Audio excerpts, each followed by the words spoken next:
correctly with the correct amount. D20 Radio, where gamers roll. www.d20radio.com.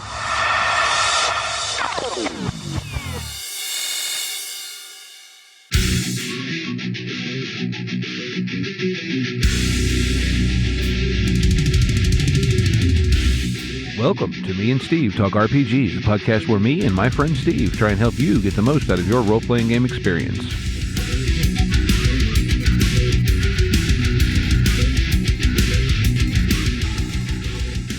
Welcome back to Me and Steve Talk RPGs. I'm here with my friend Steve.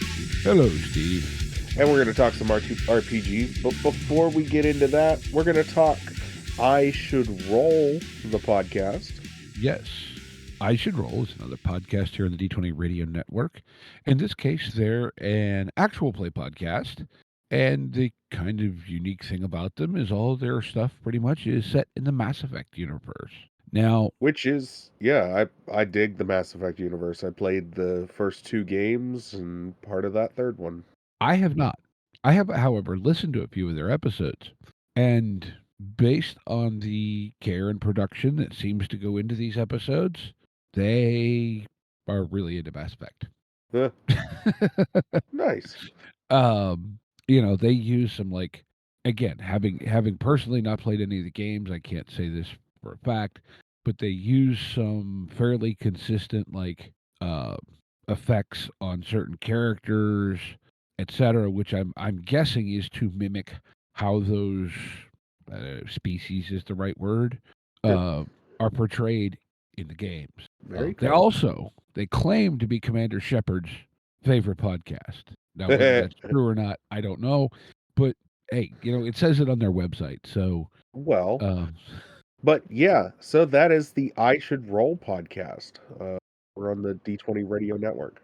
And at some point, I need to reach out and get someone from them to come on and talk up with us about it because it sounds interesting.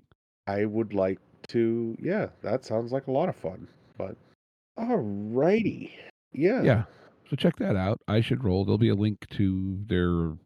I'll probably link to their homepage in the show notes because that seems to be, you know, like the best place because they have a bunch of different campaigns, some of which are going simultaneously. They offer transcripts and all kinds of other fun stuff. So, you know. Cool. Yeah, definitely cool. But I'd come up with our topic for this week, sort of out of some of my own frustration. I had brought up the idea of talking about brain off gaming. So I love tactical games. I mean, they're a lot of fun. Sometimes I just want to sit down with my friends and roll some shiny math rocks that go click clack and laugh and not have to think about moving 40 troops in a counterclockwise direction in order to get them to avoid whatever. I don't always need the tactical side of things. Sometimes I just want to roll dice and laugh at numbers. Well, you know, I mean, that's a thing, right? Like, yeah, at least for me it is. Well, no, I'm pretty sure you're not the only one because, I mean, I've said it a lot of times, and I think you know me well enough to when I say that, like, you know, sometimes it's not that I don't enjoy the kind of tactical elements of certain games or using the system to enable my character to do some really cool stuff or whatever, but I think it's a different level of enjoyment, or a different, not level of enjoyment is the wrong term. It's a different feeling I'm going for, I think. You know what I mean? Right. Yeah. Like, go ahead. No, finish your thought, and then I'll pick up. It's you know, it's like there are times where I can enjoy, you know, okay, little bit of a plug for a series that was done a while back. Have you seen The Killing? Killing. No, I have not, actually. Okay. It's actually a really good show.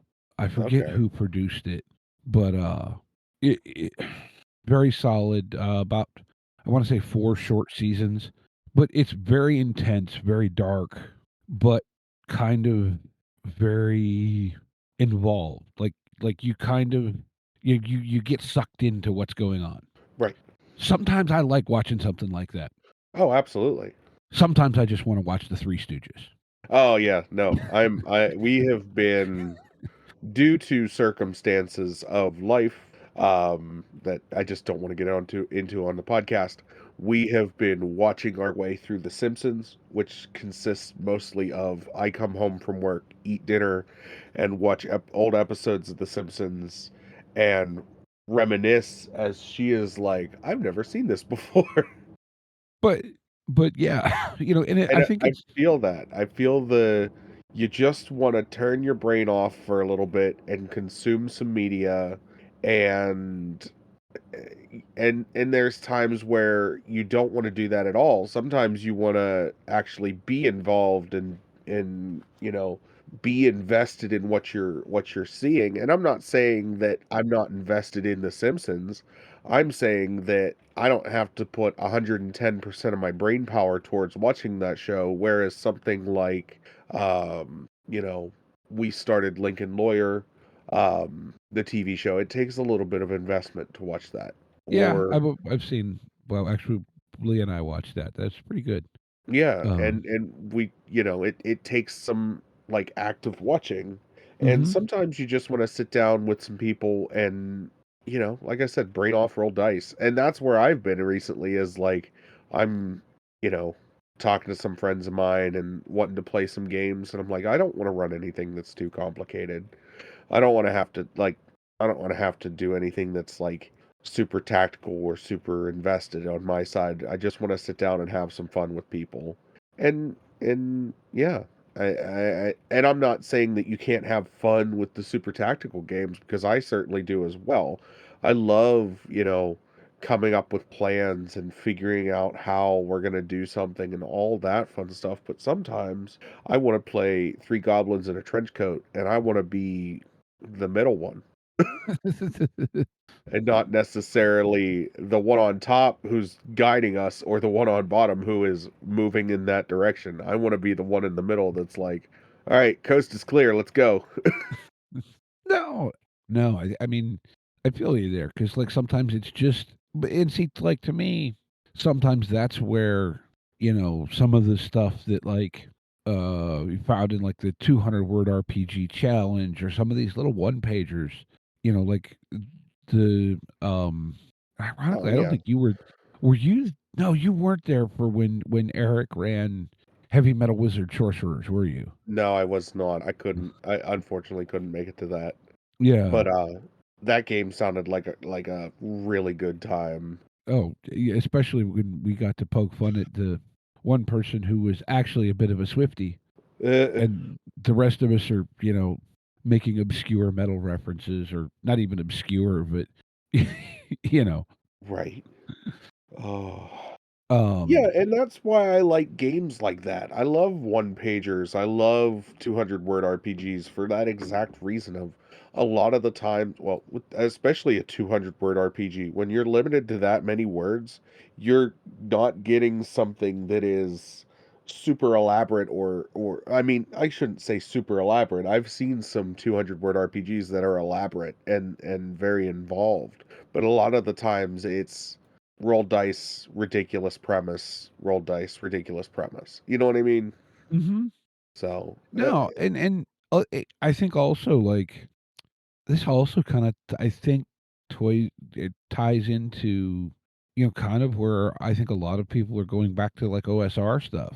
yeah, I That feel just that there aren't too. the subsystems as often, and, it's like, just roll this and we'll figure out how it worked from there." You know what I Yeah, mean? and I'm kind of in that boat of, while I do really enjoy having detailed lists of things you can do, I'm also in the boat of roll this and we'll figure it out later. I can't tell you the number of times where I've said, roll me a d20, and the player goes, well, what am I adding to it? No, just roll me a d20. I want to know what the result is. Yeah. I Yeah. just don't want to roll it myself. You roll it and tell me what number you got. No, no, I think, though, like, sometimes it's just like you just want to let's make some stuff up with some random elements, Yeah, and absolutely. I mean, Let's you know, throw some stuff at the wall and see what sticks. All those things stuck? Wow, that's crazy. Well, well, what was the weird little game that you ran at Gamer Nation Con like uh, 3.5, 4 years ago? The one it where you wasn't us ended up with meddling kids. was that? Yes, I Yeah, think that's that the was the one where one. Shaggy is recording artist Shaggy. Yes, yes, yes. Yeah, I still keep a copy of that game in my bag for various reasons. Not the least of them being when I show up to the D&D game I'm supposed to run and I don't feel like running D&D. And I could hand everybody some post-it notes and pull out that sheet of paper and be like, "All right, we're playing this." And nobody's going to throw a fit because everybody loves Scooby-Doo. Like, Well, I saw on a related tangent, whatever it's now the new version is Scooby Doo Mysteries or something. yeah. It's not the old Scooby Doo at all. No, I've watched some of it. It's very different. It's I very saw like much more goofy it comedy. it looks a bit like the old Scooby Doo, but it doesn't feel like the Scooby Doo that I remember at all, and it made me kind of go, huh? Yeah, Scooby-Doo has I don't want to get into too much of this, but Scooby-Doo has like two different sides to it. There was a show from the like mid 2010s that had a lot more weird lore and backstory to it. Hmm. And then there's like the modern goofy version. I think that's the It's one that just I caught. yeah, the modern Goofy version is interesting. I don't remember what it's called. Scooby Doo Uh, Mysteries or something like that, I think. yeah. I But don't know. anyways, um, Scooby-Doo is one of those franchises. I think people just don't know what they're doing with it because I think what worked in when Scooby-Doo originally came out doesn't need messed with, but everybody wants to mess with it to add some new flavor because they feel that Scooby-Doo is going stale.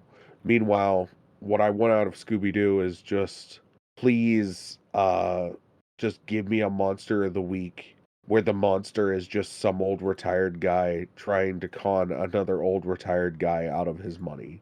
Right? Like Like that's Old what Man Scooby Doo Jenkins. was. Well, yeah, yeah, exactly. So, and and I think I wonder sometimes though, is that in a sense is that where we sometimes go wrong with games, and is that kind of what you're trying to avoid by playing something simpler? The look, we just want to have this kind of silly but rather simple premise, and we're going to make us some stuff up, and we're going to have some fun, and then we're all going to go home.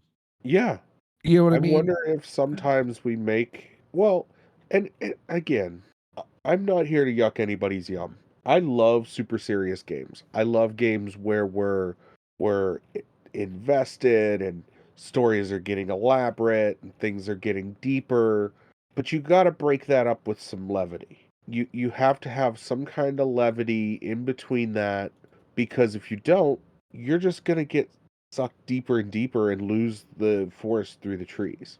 Yeah, yeah. No, it like I think that like you have to have some contrast. You have to have some palate cleansing to better appreciate all the flavors. Right. If that like Yeah, I you if you're eating something super spicy and then shocked that your mouth is like numb to certain flavors, why? You've been eating super spicy things this entire time. right? The same goes for the reverse. If you eat super bland food and then something spicy and your mouth is on fire, it's because you've consistently been eating bland food and now you ate something that's got a lot of spice to it. It's that you have to have a balance. Things have to come in ebbs and flows, and yeah, And you just can't. Yeah. I wonder though, and I'm just going to put this out there, like I think this is something, growing up through the 80s and the early 90s, I feel like that's kind of the idea of special marketing seemed to come into its own through my growing up time. Let's put it that Hmm. way. Not that stuff hasn't been targeted, but like the extra specialization of everything. You know what I'm saying? Right. Like like okay, how do I you know, used to be there was your donut shop. Hmm.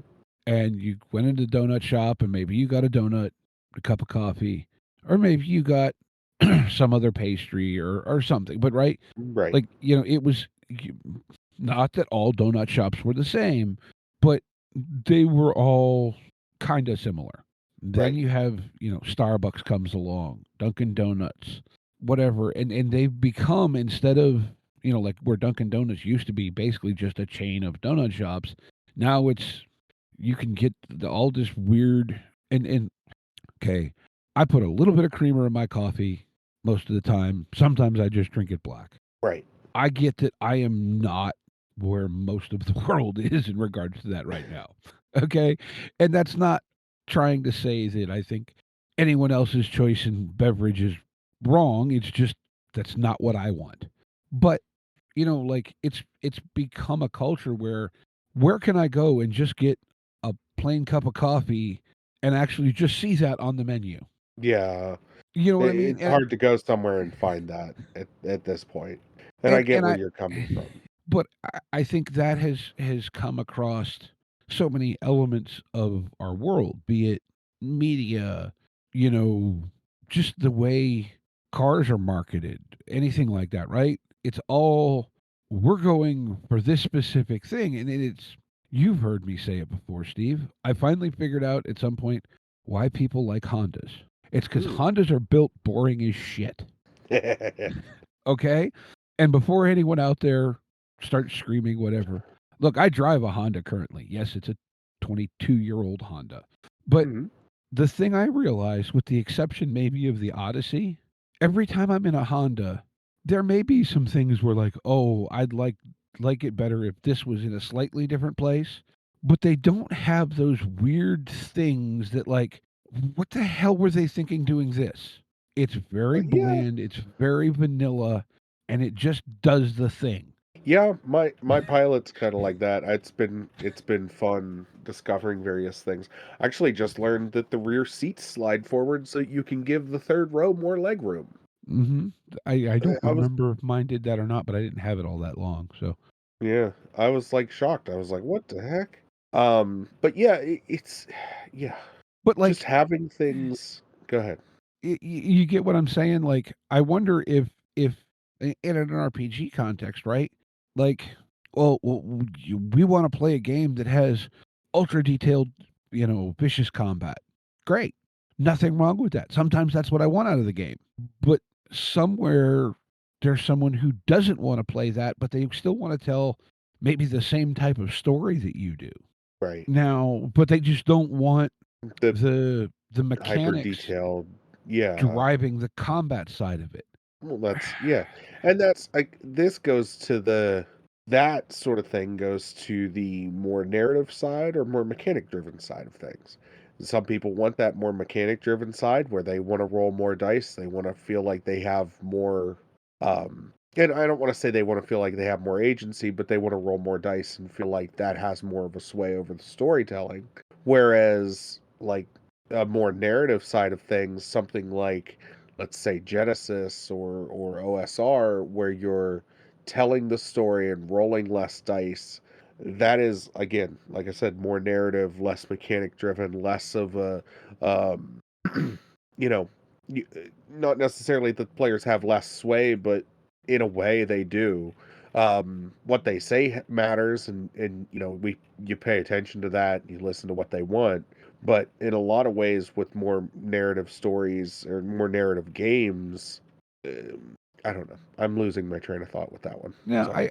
I hear what you're saying, but I don't like, I don't feel like more narrative games Well, yeah, I'm not. is the right like the agency thing kinda because I'm not trying to say. Uh, I'm not wording what I want to say very well. Is what I'm saying right Yeah, now. like I almost feel like inherently when we're narrative, therefore we're less mechanical. Thus, it's easier to influence what's going on because you don't have the mechanics Right, specifically pushing it. you're not tied to a particular mechanic. Okay, I see what you're saying. That's where my brain was going with it. That's fair, and I completely agree with that. Where Um, Genesis is a little odd because the mechanics and the narrative kind of support each other. yeah, And like you know, I think we've had a lot of conversations about the narrative dice over the years, but it really is a unique and rather intricate system. And I'm actually running it with a bunch of people who've never played it before or recently did, and it's kind of interesting kind of watching them understand what it does, if yeah, that makes any sense, because wrapping their head around how that system works. it's yes, it's another role-playing game, but it is different, and it's both complex and simple, and it's well, I think once you get your head around it a little bit, you're like, "Oh, okay." And it makes sense, but it doesn't articulate into easy explanation as well as it does into demonstration. Right. You know, because I feel like Genesis, when it boils down to it, is we roll a big handful of shiny rocks and then we figure out what they said. Mm-hmm. Mm-hmm. Mm-hmm. Which, you know, in a sense is kind of what you're saying you want to do. But I have a feeling what you're more going after is something that doesn't get as detailed as Genesis typically does. Correct. Yeah. No, I'm not looking for. I think OSR is a good place to look if you're trying to get an idea of the feeling that I'm going for. But Mm-hmm. Genesis, it can get too detailed. You can get too into the weeds on the rules and how everything plays out and the interactions between the dice, and too much, less brain. Mm-hmm. No. I get where you're at. You're thinking more, you know, OSR or Borg. Hmm. Yeah, Um, we were talking about the one pagers that are just a handful of rules. Anything that you can play with one die, for the most part.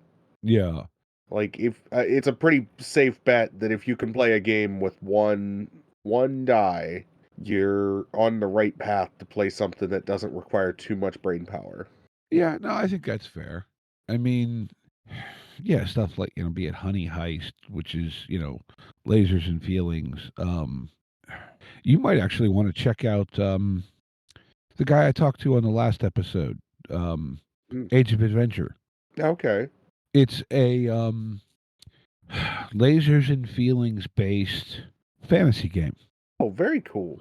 And Very now cool. he's tweaked and modified some stuff, you know, but there's links in it. But I think the deluxe edition, which is I don't remember how many page pamphlet, basically is, you know, $1.20 or something like that. Oh yeah, got to really break the bank on that one. Yeah, and he's got a bunch of stuff, and like even on his YouTube channel, I haven't gone and checked any of it out, but he does a bunch of stuff where he'll run stuff that was published for, say, Daggerheart, but run it with Age of Adventure. Right. Um, so, you know, like that sounds like the type of system, you know, and Adrian seems like a really cool guy. You know, I Yeah. don't know, we chatted for a good hour and a half or better. So, Nice. I'll definitely have to check it out. I'll definitely have to get into that because I have been needing some stuff, but I am running low on more thoughts on this. So do you have mhm. any final thoughts or any additional thoughts you'd like to put in on this No, on this no, I topic mean, this I, time? I think you're not wrong, dude.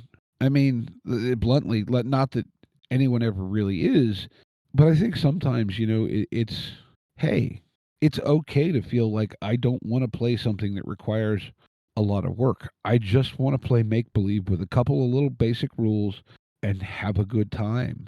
And And it goes back to I feel that. Goes back to the days when I didn't know a lot of these games existed and we were playing second edition Dungeons and Dragons or AD&D with just made up rules. Like read the book, was like, well, that doesn't make any sense to me, so I'm just going to do it my own way. Mm-hmm. And I don't know what the rule is for that, but roll a die and we'll figure something out. Exactly, exactly, and that's where I love to keep those in the back pocket, because as much as fully invested stories are fun and a good time to do, not everybody has to be.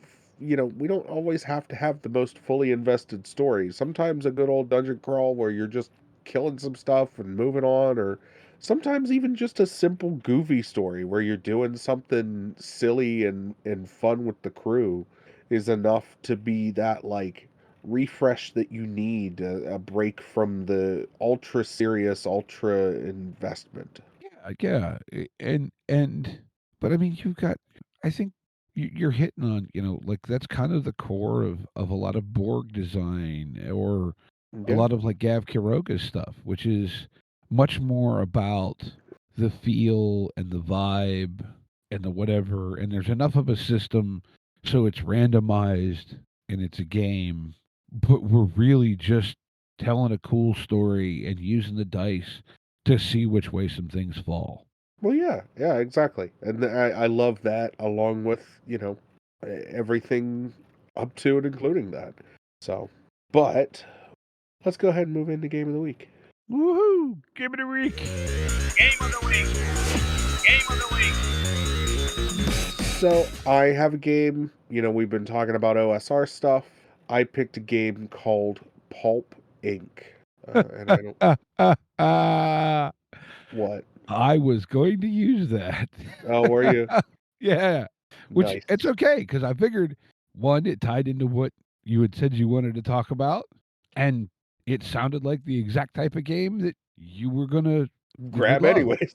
Yeah, exactly. Listen, you know me. I love my sci-fi. I love my pulp novels. Oh man. I was listening to some crazy pulp stuff, and you start mixing that with like modern storytelling techniques, and then this runs off the Cyborg engine. This runs Hmm. off the Morkborg engine. This is, I mean, what do you want? It is what you want it to be. Um, you have six characters. You have an American scholar, a masked hero, a mercenary, a mystic, uh, a weird science, and a wild one. So like a Tarzan type character, weird science, which is like your rich, like Johnny Quest's dad, like Hmm. Dr. Venture from the Venture Brothers, basically. Uh, a Yeah, mystic. no. So you're like, I like it. I've been looking it over. The artwork is really fun. It portrays a fantastic feel to it. It's got that very comic, you know 40s comic book vibe. I dig it. I dig this. Hmm. 64 pages. It's $8. Pick it up, man. I don't know. I'm picking it up. Yeah, well, I was going to use that, but I did have something else picked out. But it really it looks like, I mean, if you've ever played any board games, they're very quick. They lean heavy on the feels, like just they just go with the vibe of whatever it is you're doing and have Yeah, some fun. yeah. And And I initially, mm, my thought was, well, man, Borg is kind of deadly for pulp, but it also it works. it doesn't necessarily have to be. You know what I Yeah, mean? no, no, I get Mork it. is Morkborg is very deadly for pulp, but it's also, if you were to tweak it slightly, it's not that deadly. You know what I mean? Yeah, no, I get it. Yeah, or you could, look, we always do things where we say, oh, maybe you're mortally wounded even though you took a hell of a lot of damage. Well, and here's the deal. Only certain people die in pulp novels. This is true. And, anytime our heroes that we follow around are in a scrap and things go sideways, they get a nice bonk on the head and they're knocked out for a couple hours. Hmm. No, but the You know what I'm reviews for saying? this actually look really good too. Yeah, this checks. Everything checks out. That seems like a pretty cool game. So yeah, that's Pulp Inc. A game for, OSR and Morkborg. So definitely something to Mhm. check out. Yeah, yeah. No, like I said, I was going to use that one. So good call there. All right. Well, I am going then to go to my backup pick, which is something that I didn't even know existed, which is this is technically a quick start for a game called Fossilized Violence Hmm. from our friends over at Art Halsorian Metal. Games. Hmm. This is primarily the work of James Hutt, who I believe is the guy who did most of the like the monetary stuff behind Red, Cyberpunk Red. Like he kind of figured out how the in-game economy is set up and all that. Okay. So let me ask you a question, and the answer is probably no, reading over this. Hmm. Have you ever seen the animated series Primal? I don't think so. Okay. So Primal is an adult animated series, meaning that it's bloody and gory and aimed not towards children, about a caveman existing in a very brutal world. Hmm. And this is looks fun. This is okay. And now here's the thing. Because it's a quick start and they're giving it away.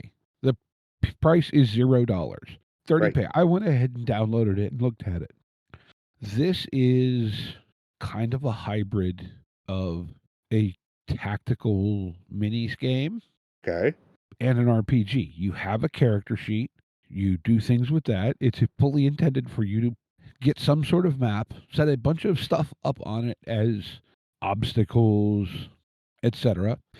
Go get a handful of plastic dinosaurs, and then you fight it out. Ha.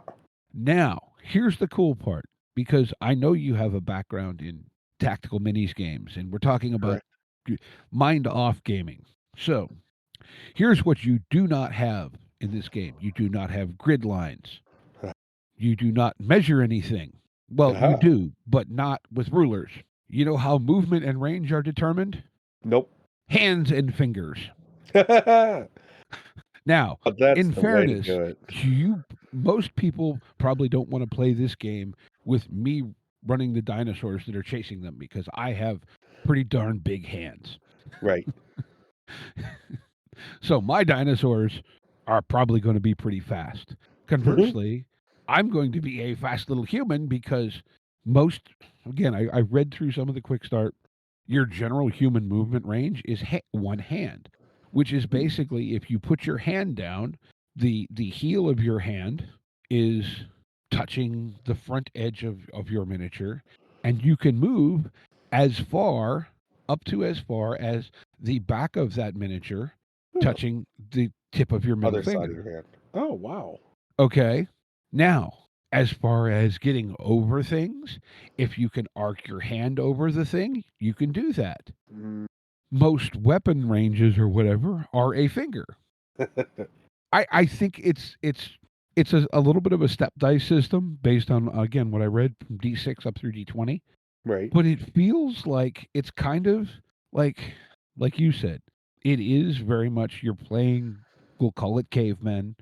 You know, it's not a Jurassic Park type game at all, No. but it and apparently there is a full game out there. I haven't gone to look on their website or anything. But for nothing, Yeah, for free. It's worth a shot. And if you don't like it, you don't like it. yeah. Oh, and oh wait, you could go to the dollar store and buy some plastic dinosaurs Hmm. Hmm. if you don't already have them or have kids that have them. Hmm. Well, that is awesome. Yes, it's called Fossilized Violence. It's actually again, it's the quick start number 1 is the Nice. particular document that we're referencing, but and it has kind of that pulp dinosaur era vibe to the artwork and stuff. Yeah, absolutely. Um, like it Yeah, I I don't know. I know. looks fun. Looks like something I would absolutely throw on a table and play. It also looks like something I could probably, if I had to guess, probably teach a younger player how to play and just dial back the quote unquote violence side of things, Yeah, yeah, especially it if it's like hands and fingers. that is literally the only measurement in the game from what I can see is hands and fingers. There we go. But Which yeah, so I mean probably also don't want Paul Gilbert GMing this game. Mhm. uh, but Because that man has enormous hands. well, yes, yeah. Or Michael Jordan. Or Michael Jordan. Or Shaq. Or... Well, yeah. With all that being said, as always, links to everything are in the show notes. Discord, Patreon, they're all there. You can find us anywhere podcasts are podcasts. Yeah. And as always, we want to remind everyone to be kind to one another and get out there and play some RPGs. Yep. Take care, y'all. Intro and outro music by the band 12 Noon. You can email us at meandsteverpg@gmail.com. You can find us on Twitter at @andrpgs. Find us on Facebook at Me and Steve RPG Podcast. On Discord at Me and Steve RPGs. And as always, all of these links are in the show notes. Thank you, and be kind to one another.